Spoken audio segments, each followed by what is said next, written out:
Hey loves, it's Shakira Malisho. I am back with another video. If you are new, I create lifestyle content as well as natural hair and now motherhood since I am a new mom.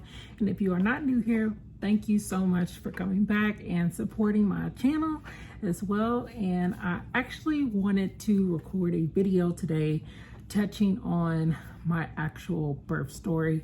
So if you look at my last video I uploaded, I kind of gave you all the bits and pieces of what actually transpired from me going to my 28-week appointment all the way up to having to do an emergency C-section.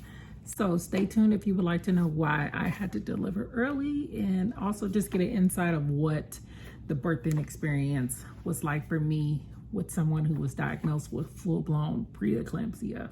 So from the very beginning of my pregnancy, I did not experience any type of alarming symptoms or anything like that. Actually, the day that I found out that I was pregnant, it wasn't until the next day that I actually started having those pregnancy symptoms. So for about, I would say the full, up until the point that I actually had to deliver, I had the nausea and the vomiting like full blown. So I was unable to like settle that uneasiness in my stomach, and it was just like miserable. Also, just a disclaimer, like, kid you not, pregnancy is a beautiful thing, but if you want a story that is just like happy-go-lucky, just beautiful butterflies, this is just not it. That was just not how my experience with. But anyways, back to the beginning of the pregnancy. So I had like the nausea and the vomiting and things like that. And I was just so tired. But I promise you, the symptoms did not come until literally the next day after I found out I was pregnant. I could have been oblivious to the symptoms that I was having in the moment, who knows? But leading through my pregnancy, I knew that I was potentially at risk for being a high risk patient, only because I do have a history of congenital kyphosis, which is an irregular curvature of the spine at birth. And then I also have a heart murmur, which is pretty much my pulmonary valve inside my heart is enlarged. So it can either cause too much blood to flow into the other vessels, or it can constrict it. So I've had to be monitored like all throughout my life for it. So with those two outstanding points, I just assumed, and I just knew deep down that there was no way that as this pregnancy was going to progress, that I was going to have a birth vaginally.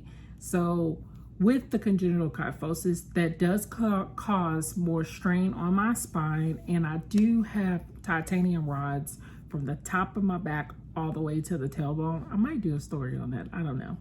But all the way from the top to the bottom. So that's Congo. So since I had those rods in my back, I was just like, there is no way that I may be able to push, because I know one of the things that could help with assisting of the pushing, aside from, you know, doing a natural birth, was getting an epidural. But since they have to go into the spinal block and give the injection, my hardware in my back was in the way of me getting that done. So I kind of knew once I would have gotten to the point of meeting with the anesthesiologist, it probably wouldn't have been in my best interest for me to do that.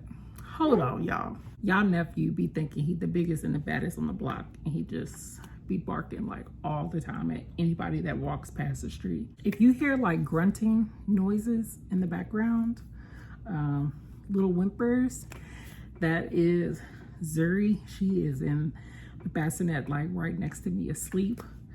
She is napping, so I figured this would be the best time for me to go ahead and finish this video.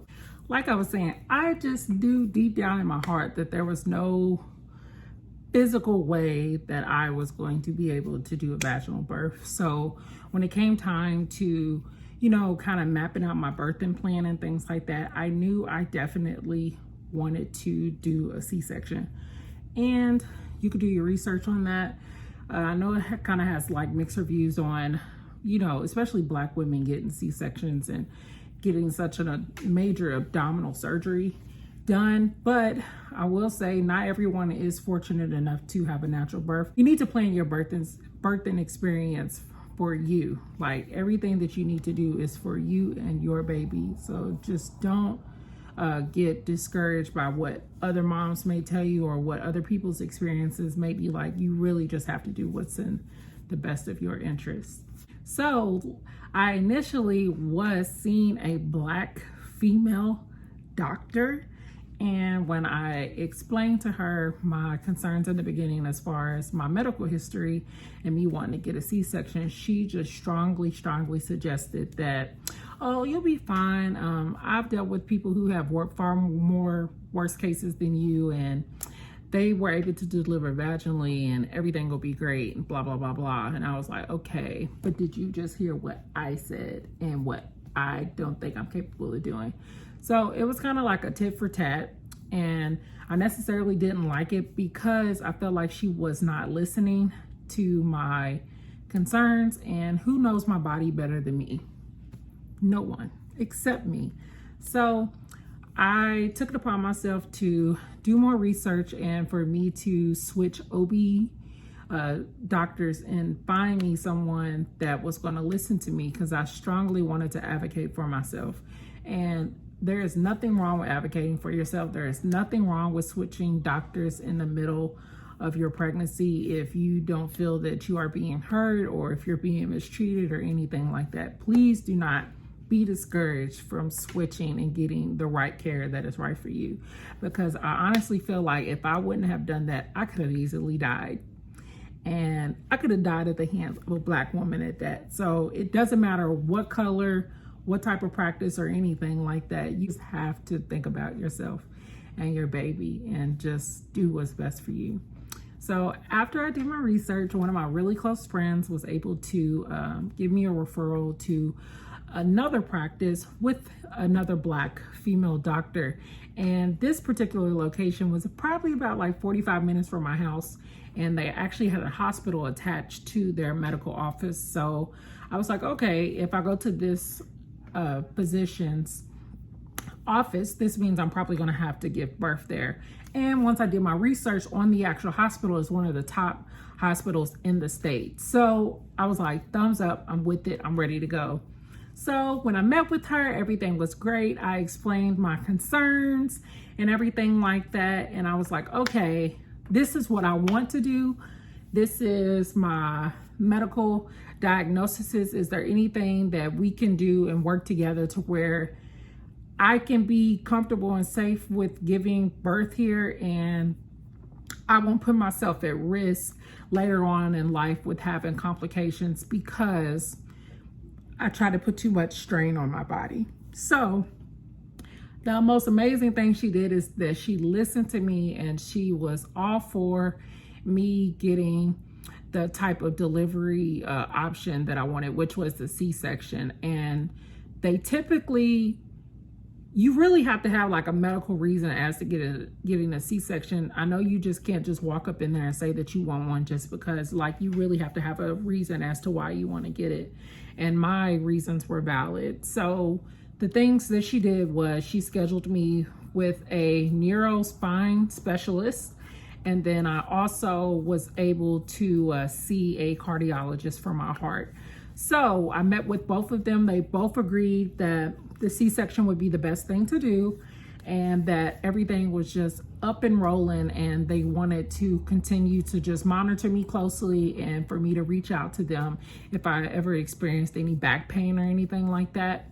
Unfortunately, being pregnant, you can't take a lot of medications, and I personally didn't take anything but prenatal vitamins and aspirin, which they asked me to take just as like preliminary for high blood pressure. Not that I had extremely high blood pressure, but they did notice there were some times when they did my readings that it was a little high. And typically, if you do have high blood pressure within your pregnancy, you are at risk for preeclampsia. So preeclampsia is a disease. It is a high blood pressure disease, and it can cause your blood pressure to spike. It can cause you to have swelling in your feet, your hands. It can cause nausea. It can cause vomiting. It can cause dizziness. It can cause extra protein to be in your urine. It can cause your kidneys to shut down. I mean, if it does not get controlled at a certain point, it is deadly and it's very rare. So I was at my 28-week appointment getting my glucose check. Glucose test passed that perfectly fine. The drink was not that bad. I don't know why people say it was. It wasn't that bad and I passed. But when they took my blood pressure, they noticed that my reading was high. I believe I was reading like 158 over like 130, something like that. And so she automatically just went ahead and just sent me upstairs to do the fetal monitor, where they put the monitor on your belly and they monitor the heart rate of you, the baby, check your blood pressure, and also check if you're having any contractions or anything like that. And I was not having any contractions or anything. Honestly, I felt fine. But when they kept taking my blood pressure, it was extremely high. So because it didn't go down, the communication between me and the doctor was pretty much set at the fact that we need to get you into a hospital so that we can keep you monitored for the next, it was going to be for the next 9 weeks. So they wanted to keep me up until I was 37 weeks because they were saying at this rate, with my blood pressure being so high and me being that far along, I had literally just stepped into the 3rd trimester. They felt it was in their best interest to keep me so that they could study me so that it didn't spike. And what I noticed was my blood pressure was spiked the highest when I was sleeping and at nighttime, which is very scary because if you're not getting your blood pressure monitored on the regular basis and you do have high blood pressure, you can die in your sleep easily, being pregnant and having preeclampsia. So I'm so glad that they decided to take me early. So I did not know that 28-week appointment was going to turn into me having to deliver my baby literally delivering my baby literally the next day. They were very cool, calm, and collected, of course, because they didn't want to raise my blood pressure.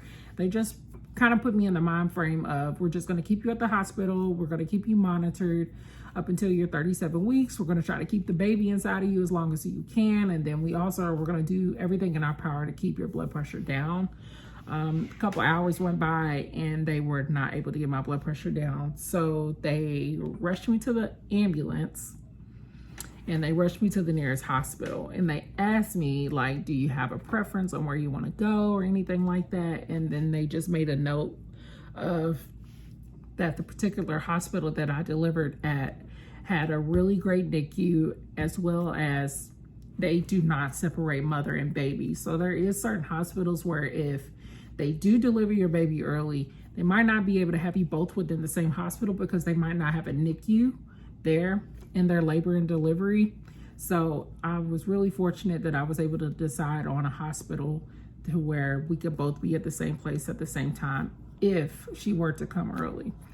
So after I get rushed into the ambulance and get to the hospital and everything like that, I'm just having like the full blown symptoms. I mean, swelling. I'm unable to urinate. I had so much protein in my urine. I was dizzy. I just felt really lethargic. I was vomiting. Like, it was just really, really, really bad. And I think at that point I had been about, I want to say about 100. I was probably about 190 pounds. And then from that moment, from when they like diagnosed me with preeclampsia, it shot up to like 224 pounds because there was so much swelling just all over my body. It was crazy. And they pretty much communicated with me and just let me and my husband know that, hey, this is going on. Your wife is not taking any of the blood pressure medications that we're trying to prescribe her, because they were doing everything that they could in the IVs and it was not lowering my blood pressure. So they had to make the ultimate decision to go ahead and deliver Zuri early. And Zuri was perfectly fine. She was kicking. She was doing everything that a baby is supposed to do up until that point. It had nothing to do with her. It was me. And one thing I want you all to know is that preeclampsia does not have anything to do with, no, I'm not going to say it doesn't have anything to do with it. It can have much to do with hereditary issues as far as like having high blood pressure. But I personally did not have a history of high blood pressure. Family does not have a history of high blood pressure. If anything, my family had a history of diabetes, and I was cleared for having any type of gestational diabetes or anything like that. And somehow I ended up with full-blown preeclampsia. So I just want to make note of the fact that you could do everything right. You could eat right, healthy, exercising, water intake as well, just taking care of your body like I did, and you can still get preeclampsia and just have like a turn of events that you weren't even expecting. So I just think it's good to do your due diligence and also just do your research as far as what can happen during a pregnancy if you don't get that luxurious experience of it being everything that you imagine. And it's not to come at it from like a pessimistic point of view, because I was very optimistic. Like in my mind, I thought I was going to have a water birth with the roses and the petals, and I was going to do the encapsulation with my placenta. I was going to keep it. I thought I was going to do all that. All this stuff went out the window. So I just think it's a matter of just being aware of the things that can happen, but don't worry yourself too much to think that it will, but just to kind of be mentally prepared so that if it does happen, you know what to do. And it's not like it wasn't, I don't want to say it wasn't expected, because it wasn't expected, but at least you'll have the tools and the resources to kind of know how to navigate through a situation like that.